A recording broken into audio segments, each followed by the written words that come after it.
মাতৃভাষাটো হেম্পাৰ নহয়, কাৰণ আমি সকলো মাতৃভাষাক লৈ আগৰ পৰাই কাম কৰি আছোঁ, এতিয়াও কম কৰি আছে। মাতৃভাষা নিজে কম্প্ৰমাইজ কৰিলে হেম্পাৰ হ'ব, নকৰিলে নহয়। তো সেইকাৰণে আজি অসমীয়া ভাষা অসমত জীয়াই আছে, অনাগত দিনতো জীয়াই থাকিব। ইংলিছ বা কোনোবা ফৰেন লেংগুৱেজ এইটো আমাৰ যিটো জীৱিকা আছে, আমাৰ আৰ্নিং কিছুমান চ'ৰ্চৰ কাৰণে বা কৰ্ম সংস্থাপনৰ কাৰণে শিকিব লাগিব।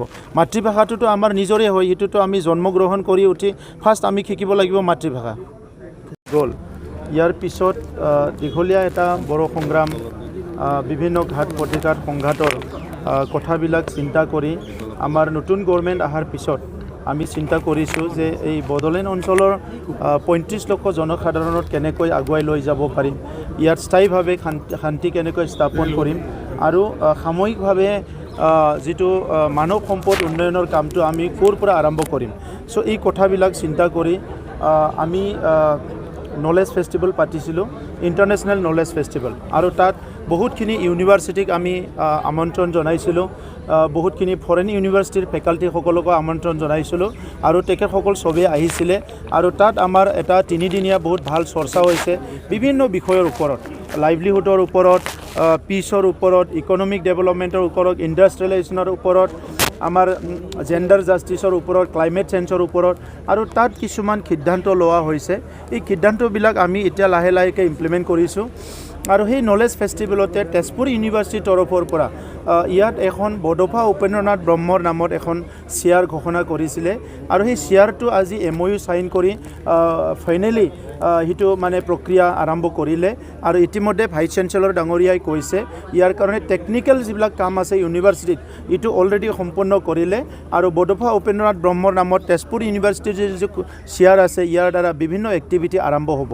আৰু আজি আমি এই MOU চাইন যিটো কৰিছোঁ তাত তেজপুৰ ইউনিভাৰ্চিটিৰ যিবিলাক ৰিচাৰ্চ হৈ আছে, ফুড প্ৰচেছিঙক লৈ পেলাই, মাইক্ৰ'বায়'লজিক লৈ পেলাই, বা বিভিন্ন ছেক্টৰত ইণ্ডিজিনাছ নলেজ ৰিজাৰ্ভেশ্যনক লৈ পেলাই যিবিলাক ৰিচাৰ্চ হৈ আছে, সেই কামবিলাক কেনেকৈ আমি গভৰ্ণমেণ্টৰ তাত লৈ যাব পাৰোঁ আৰু আমাৰ অঞ্চলত কেনেকৈ আমি সাময়িকভাৱে সৰ্বাংগীন উন্নয়নৰ কাৰণে এইবিলাক কেনেকৈ ব্যৱহাৰ কৰিব পাৰোঁ।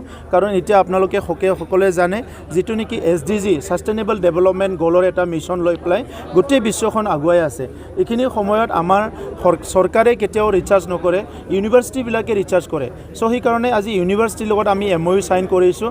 আহি থকা সময়ত যাতে বড়োলেণ্ড অঞ্চলৰ সকলো জাতি জনগোষ্ঠী, সকলো নাগৰিকৰ যিটো জীয়াই থকাৰ যিটো আমাৰ প্ৰক্ৰিয়া সেইটো আমি সহায় কৰিব পাৰোঁ, আপগ্ৰেড কৰিব পাৰোঁ আৰু আমি ডেভেলপ কৰিব পাৰোঁ। বড়ো বিশ্ববিদ্যালয়ৰ কথা মই ক'ব বিচাৰিছোঁ যে আজি আমি BTR কাউন্সিলৰ তৰফৰ পৰা ঘোষণা কৰিছোঁ অনাগত দিনত 5জনকৈ ছাত্ৰ ছাত্ৰীক আমি ইয়াতে স্কলাৰশ্বিপ আমাৰ পৰা দিয়া হ'ব। আৰু তেজপুৰ ইউনিভাৰ্চিটিৰ তেখেতসকলে ৰিচাৰ্চ কৰিব পাৰিব কোন কোন বিষয়ত আমি আমাৰ স্কলাৰশ্বিপটো দিম।